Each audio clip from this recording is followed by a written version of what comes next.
pressure from a lot of people to say, take the blooming money and make this country better.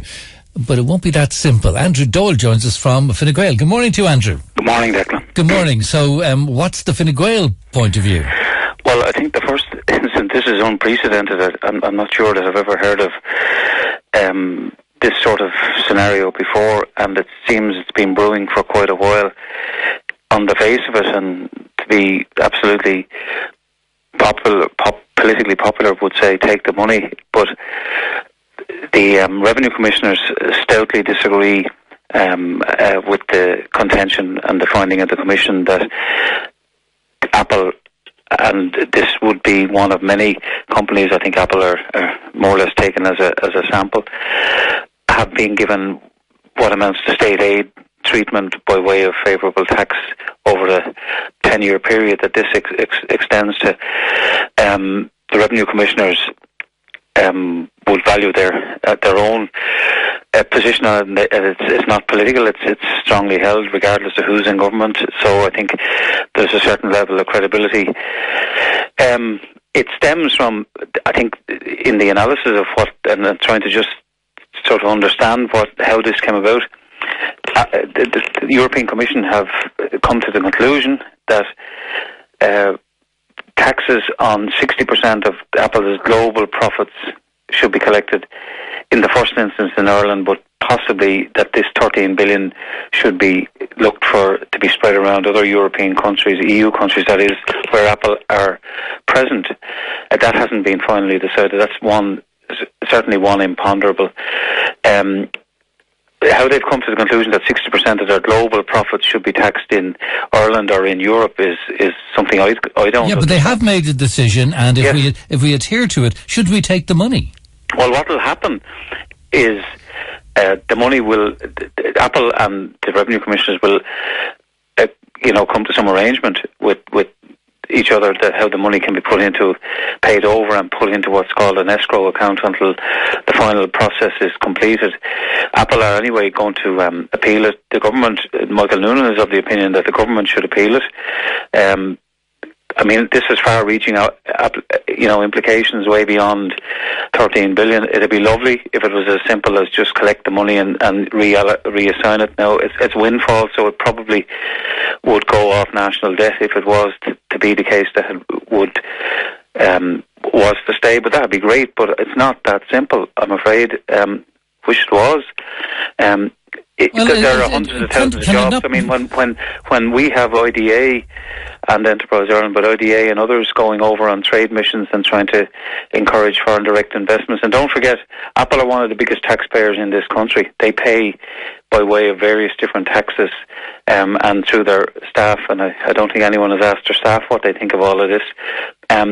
Apple is one of the biggest taxpayers in the country, but Apple and companies of that ilk, like foreign direct investment companies, contribute hugely. And you've seen the reaction on Bloomberg and other your cable network channels in the US.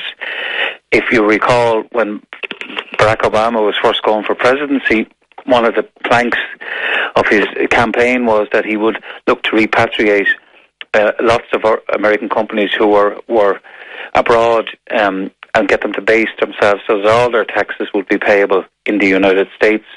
The reaction yesterday was that this is money that should be properly paid to the US taxpayer.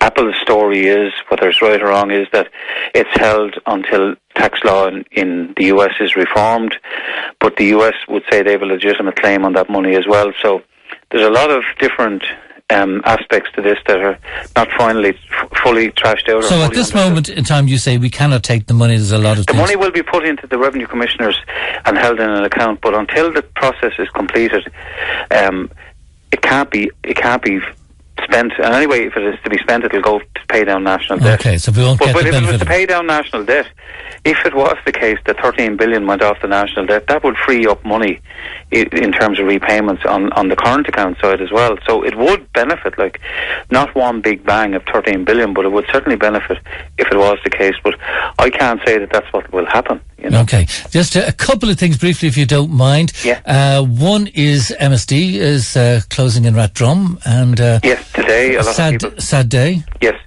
Absolutely. Well, in its various guises, from Loftus Bryan to Shearing Plough to MSD, to the Cops, as we all knew it, COPSE, because that's Cops Lodge, and Cops House. That's where that established, probably over heading for 50 years now, and it's certainly a milestone day. I have family members involved working in it, some of them for up to 30 years, so I know all about it and the implication. And the IDA have been working, and there has been several expressions of interest, but what became clear during that process is that, and the point about the company is it's been kept up to standard. There's been a lot of money spent even since the announcement of the imminent closure.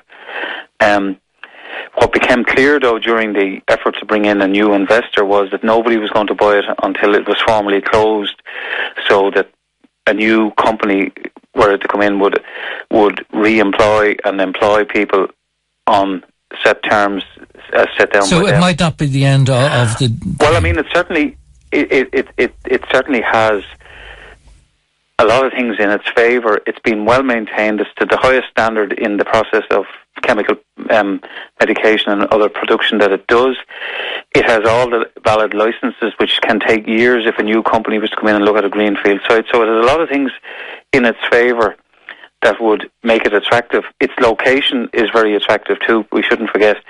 And it's sitting in the middle of a large rural hinterland, which has plenty of people who could be employed. Well, we wish all the very best to the workers, and hopefully what you say is there might be an optimistic view, but a sad day for people walking out the gate. Certainly, and it's one, as someone who has strong connections with the area, I feel strongly about, just one last thing, and very briefly, the transfer of Wycklow Port to Wicklow County Council, big difference? Well, yes, I mean, I think if you look at the policy, National Ports Policy, which was approved, published in 2013, it approved that the regional ports of regional significance, Drogheda, Dunleary, Galway, New Ross and Wicklow, would all be better within the local government-led structure. They currently sit as a semi-state, but their turnover, their output is not really, in that league. Plus, if you look at Wycklow Port, which has traded prudently and profitably over many, many years, and it's to the testament to the people who were involved in it that they always had reserves, and they never let it get into trouble financially. That is, that it has maintained that. If you look at Wicklow, as opposed to the others in many ways, well, maybe Galway, but the railway and the road and the port all merge. It's quite unusual and maybe unique that's the case. So I think it has a lot of attractions in its location. It's trading both ways at the moment, by the way. It's business in and out, so it is operational. And I think from the local authorities' point of view, in any development strategy for jobs and attracting in businesses into the area where there's land that could be developed for employment, having the port, the rail and a good road network, which we have now, would be very important and make it very attractive. Very good. Andrew Doyle, TD from Fine Gael. Thanks very much indeed, Andrew. Thank you. And Andrew is Minister for the Horticulture and Food. Our number is 087 77 11 103, and we're going to talk about gambling addiction in just a second. Thinking about